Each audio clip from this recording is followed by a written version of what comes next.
Ես մի փոքր երկար ներածական խոսք կունենամ, կբացատրեմ ինչի, որովհետև մենք իհարկե պարբերաբար հանդես են գալիս հայտարարություններով եւ ինչպես հարիր է հասարակական կազմակերպությանը յուրաքանչյուր տարեվերջին հերթական ժողովներում ներկայացվում են մանրամասն հաշվետվություններ, նախագահի հաշվետվություն եւ խոսք, ֆինանսական հաշվետվություններ, որոնք ստուգված եւ հաստատված են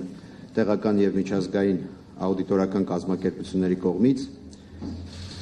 եւ տպավորություն է ստեղծվում, որ բոլոր այն մարդիկ, ովքեր յուրաքանչյուր տիպի տեղեկատվություն Հայաստանի ֆուտբոլի ֆեդերացիայի գործունեության մասին կցանկանան ստանալ, ստանում են, բայց վերջին շրջանում հատկապես մենք տեսնում ենք, որ հրապարակվում են տարբեր նյութեր, որոնք բացարձակ կապ չունեն Հայաստանի ֆուտբոլի ֆեդերացիայի իմ գործունեության հետ։ Անկեղծ ասած, կարող ենք այստեղ նաև որակումներ տալ, որ դրանք կրում են պատվիրված եւ խառնակցական բնույթ եւ մեզ պարզ է եւ կարծում եմ շատերին, ովքեր երբվում են ֆուտբոլում, պարզ է, որ կան մարդիկ, որոնց համար երազանք է հայտնվել Հայաստանի ֆուտբոլի ֆեդերացիայի նախագահի աթոռին եւ իրենց նպատակին հասնելու համար նրանք չեն խորշում ամենաստոր մեթոդներից։ Օգտագործվում է բավական մեծ մեդիառեսուրս, ֆինանսական միջոցներ, որոնք ուղղակիորեն ազդում են ոչ թե այն մարդկանց վրա, որոնք ֆուտբոլային են եւ տեղյակ են խնդիրներից, տեղյակ են լուծման ճանապարհներից, այլ այլ խմբերի վրա եւ թյուրըմբռնում են առաջացնում ընդհանուր առմամբ։ Այդ իսկ պատճառով ես ցանկանում եմ համառոտ նկարագրել վերջին 5 տարվա ՖԱ-ի գործունեությունը, գիտեմ կան մարդիկ, որոնք պարբերաբար լսում են, ուշադիր են եւ հասկանում են ներքին խոհանոցը հայկական ֆուտբոլի, բայց կան մարդիկ, որոնք պարտավոր չեն, ես կարծում եմ ավելի լայն շրջանակները հանրության պարտավոր չեն ամեն անգամ խորանալ դրա մեջ եւ հիմա շատ լավ առիթ է ներկայացնել այդ ամենը եւ կարծում եմ, որ իմ վերջին ՈՒԵՖԱ-ի գործկոմ ընտրություններին վերաբերող այս անցու դարձնել, երբ որ հիմնական ուշադրությունը շեղվեց այլ թեմաների վրա, ավելի ամրապնդեց դա մեր վստահությունը, որ ՀՖՖ-ի դեմ հստակ ծրագրված արշավ է ընթանում,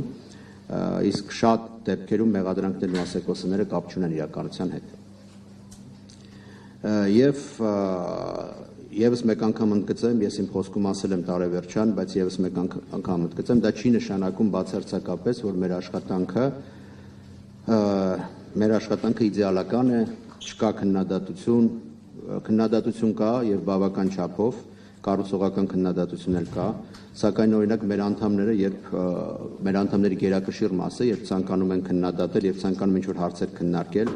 իրենք գիտեն, գալիս են ՀՖ գրասենյակ, մենք կազմակերպում ենք քննարկումներ, հնարավորության դեպքում հարցերը լուծում են ստանում, եթե չեն ստանում, նախանշվում են այն ճանապարհները, որոնք կարող են բերել այդ հարցերի լուծմանը։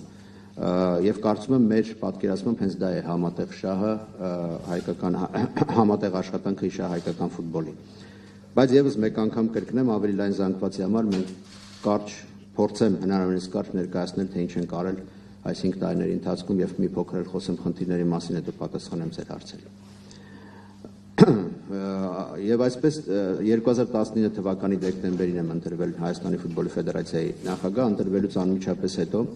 առաջին 2 ամսվա ընթացքում մենք ձեռնմուխ ենք եղել ֆուտբոլի ֆեդերացիայի ռազմավարության կատարմանը, մասնավորապես նախանշել ենք ենթակառուցվածքների զարգացման ծրագիրը, առաջին անգամ հայկական ֆուտբոլի պատմության ընթացքում հունվարին 20 թվականի Հայաստանում անցկացվել է ֆուտզալի ազգային հավաքականի հանդիպում, մինչ այդ ֆուտզալի ազգային հավաքականը խաղացել էր բացառապես այլ երկրներում եւ նաեւ երկրորդ ամսին սկսել ենք Հայաստանի ֆուտբոլի ֆեդերացիայի մանկապատանեկան առաջնությունների մոդելի բարեփոխումները։ Ընտրվելուց ընդամենը 2 ամիս անց ամբողջ աշխարհը գիտեք երկար ժամանակ պարալիզացվել էր կոവിഡ്ի պատճառով 20 թվականի 44-օրյա պատերազմի ծանրագույն հետևանքները բնականաբար ուղղակիորեն ազդել են բոլոր ոլորտների վրա, այդ թվում նաև ֆուտբոլի։ Կոവിഡ്ը եւ պատերազմը իրենց հետ բերել են ահռելի կորուստներ, թե մարդկային, թե ֆինանսական, թե բարեհոգեբանական, որոնք իհարկե խանգարել են հեռանկարային ծրագրերի կատարմանը, չնայած այդ ընթացքում էլ մենք առաջիններից ենք եղել, ով վերականգնել է առաջնությունը կոവിഡ്ի ժամանակ Եվրոպայում, եթե չեմ սխալվում, երկրորդը կամ երրորդը։ Բացի դա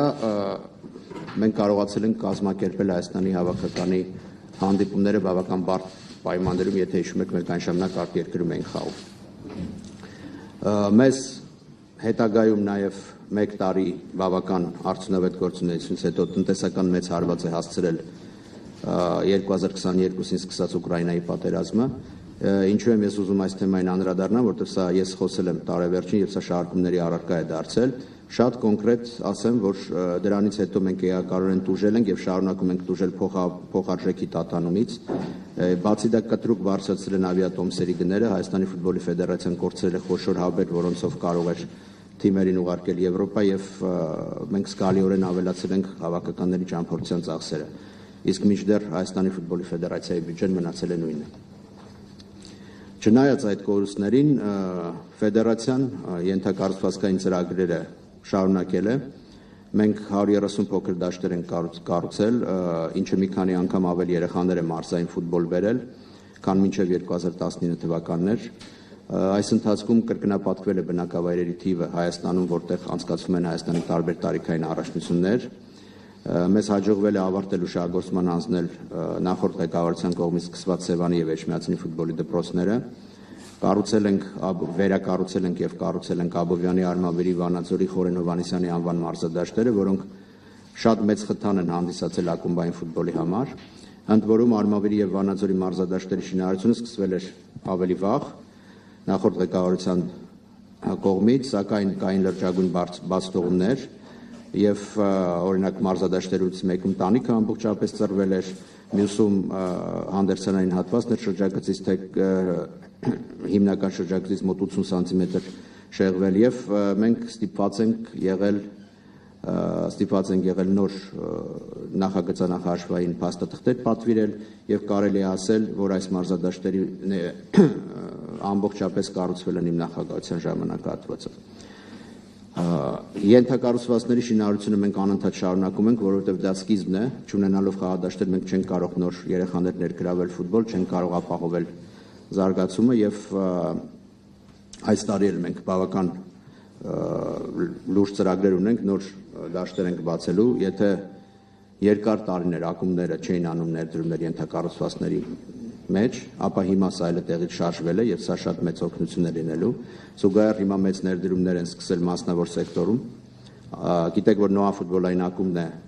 սեփական դրոշ միջոցներով ամբողջապես վերակառուցում Էջմիածնի դպրոցը, նաեւ ստադիոն է պատրաստում կառուցել այնտեղ։ Մի քանի մարզային ակումբներ,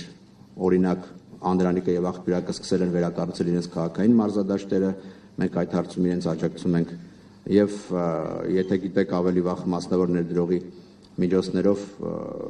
հիանալի փոքր, բայց շատ կարևոր մարզադաշտ Շենգավիթում գտնվող մարզադպրոցն է վերակառուցվել։ Բացի դա այս ընթացքում Գյումրի, Աբովյանի եւ Ջունիոր մարզադաշտերում Հայաստանի ֆուտբոլի ֆեդերացիան տեղադրել լուսավորություն, ինչը հնարավորություն է տալիս գրեթե բոլոր Հայաստանի առաջնության գրեթե բոլոր հանդիպումները անցկացրել լուսավորությամբ եւ անդրադառնալով արդեն